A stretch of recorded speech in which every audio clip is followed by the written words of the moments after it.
एक बार राजा कृष्णदेव राय के दरबार में नीलकेतु नाम का एक व्यक्ति आया। नीलकेतु काफी दुबला-पतला व्यक्ति था। वो दरबार में पहुंचा और राजा कृष्णदेव राय को बताया कि वो नीलदेश से आया है और अभी वो विश्व देखने के लिए यात्रा पर निकला है। उसने राजा को यह भी बताया कि सभी जगह घूमने के बाद वो राजा के दरबार में पहुंचा है। यह सुनकर राजा कृष्णदेव राय काफी खुश हुए। फिर राजा ने उसका स्वागत विशेष मेहमान के रूप में किया।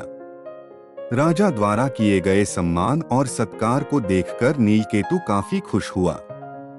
उसने राजा से बोला, महाराज, मैं उस जगह के बारे में जानता हूँ जहाँ कई सारी परियां रहती हैं।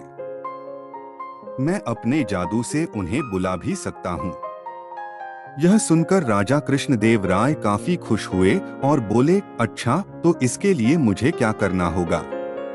यह सुनकर नीलकेतु ने राजा को रात में तालाब के पास आने को कहा और बोला कि वो परियों को मनोरंजन और नृत्य के लिए बुला सकता है।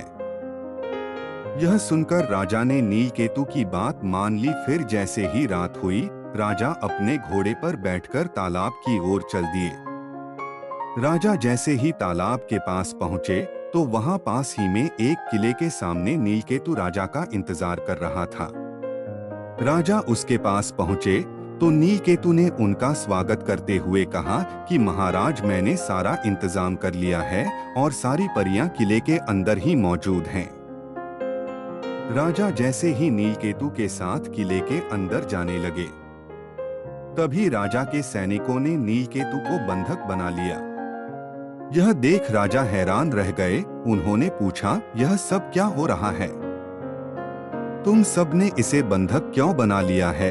उसी वक्त किले के अंदर से तेनालीराम बाहर आए और उन्होंने कहा, महाराज, मैं बताता हूँ कि क्या हो रहा है। तेनाली ने बताना शुरू किया।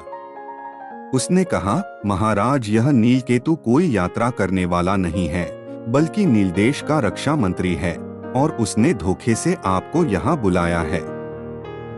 किले के अंदर कोई परियां नहीं है। यह सिर्फ आपको यहाँ मारने के लिए लेकर आया था। यह सुनकर राजा ने तेनालीराम को अपनी जान बचाने के लिए धन्यवाद किया और पूछा, तुम्हें इस बात का कैसे पता चला तेनाली? फिर तेनाली ने कहा कि महाराज, पहले दिन ही जब वो दरबार में आया था, उसी दिन मुझे इस पर शक हो गया था। उसके बाद मैंने इसके पीछे अपने साथियों को जासूसी के लिए लगा दिया था, जिससे मुझे पता चला कि यह आपको मारने की योजना बना रहा था।